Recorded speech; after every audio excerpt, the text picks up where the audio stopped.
Not many people know, but stock markets and equity shares generally work on a quarterly time frame, big time frames. It takes a long time for a bull market to start, but once it does, it works on big time frames. It's like a train with a lot of momentum, very hard to stop.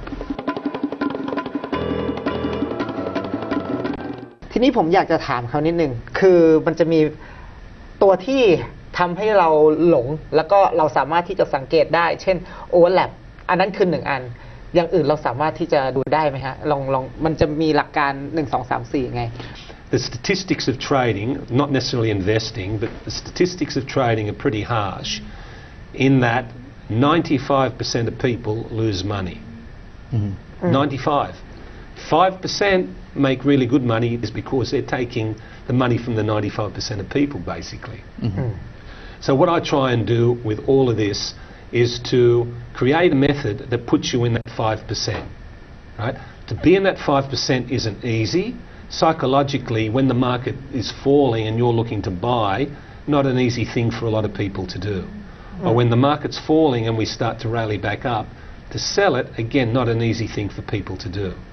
But if you practice and train and build a belief system over a long period of time, they can become very easy places for you to do business.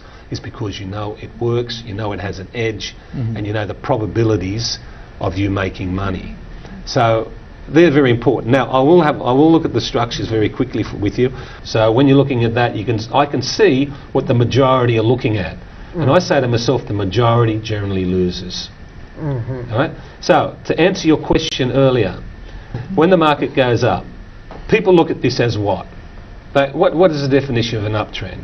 Most people would say higher highs, higher lows. Yeah. But this is not an uptrend. Nothing's 100%. That's the first thing I want to say. The reason why, and this is what overlap is, it's simply เขาเป็นเทรนด์เทรดเดอร์เท่าที่ดูแล้วเนี่ยเขาพูดอย่างนี้เขาเป็นเทรนด์เทรดเดอร์แน่นอนเลยแล้วก็ถ้าแบบนี้เนี่ยเขาเทรดระยะ time frame เท่าไหร่อย่างไรฮะ If I'm trading for equities, I trade 4 time frames. 4 time frame. Yeah, most people trade 1 time frame. I trade 4. So I look at daily, weekly, monthly, quarterly.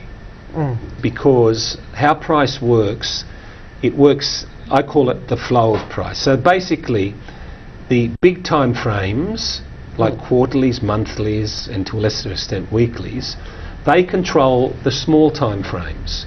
So what I mean by that is, if the big time frames are going up, small time frames falling, the small time frame will generally end, stop, terminate, and turn around and follow the big trend. Yeah? Not many people know, but stock markets and equity shares generally work on a quarterly time frame, big time frames.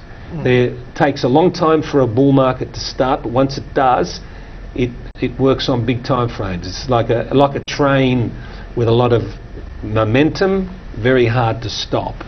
Now that's for the sort of position trading, intraday, day trading. I still look at a couple of large time, like hourly, half hourly, a daily, and then smaller time frames. But I still look at a number of time frames for even smaller time. But the duration of those time frames is smaller. So important to look not just at 1 time frame, but to look at 4 time frame. A number of time frames. แล้วทีนี้ถ้าเกิดว่าเทรดอย่างนี้การเทรดได้ต้องเป็นนักลงทุนระยะยาวอย่างเดียวเลยไหม I'd say probably medium term, the way I trade a lot of this. Look, you can take what I do and create long term if you want. You can create medium term. But generally I'm trading with daily time frames, weekly, monthly, as I mentioned before. But I want to be reasonably active, so my stops are wide enough to keep me in the trade. Like I've been in trades for a year, but my average trade's probably 3 or 4 months, something like that, because I'll move my stop up I know I'm going to get stopped out, but what that does, it gives me more money then to go and put more trades on. So I'm not necessarily long term. I'm sort of short to medium term, and I just try and keep the money turning over and flowing. But the way I trade is that I have 3 areas, and you can do 2 if you wish, but I have one area where I take some profit out. The next area, which is a sort of the breakout, I'll take some out, move my stop up. Now if I don't get stopped out of that and price continues to move higher, what I'll do is I'll just stay in that and just keep adjusting my stops accordingly until I get stopped out of the position. But I've already taken 2/3 of my trade out, which I then can reinvest into something else that I think might be worthwhile. But taking what I do here, you can apply it to however you wish. If you want to be a long-term trader, you can do that. If you only want to look at weekly time frames and not look at daily time frames, because some people haven't got the time to sit and look at the dailies, you can slow it down to what you want. So you can take the method and let the method, not let the method dominate you. You tell it what you want to do. So if I want to be more relaxed, I want to slow this down, I want to be longer term, you can take that. You create what you want, and then you just let the method take you. An indicator is a reflection of price. If you understand how price works, you don't look at an indicator. You don't look at them. Because there's no need, because you understand. The reason why people use indicators is because they don't understand how price works, you see? And you look at an indicator, it's easy, it's one line. How easy is that to follow compared to all of what we're talking about here?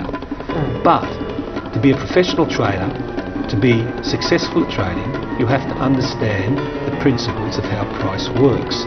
Then if you want to use an indicator, use it, but understand price.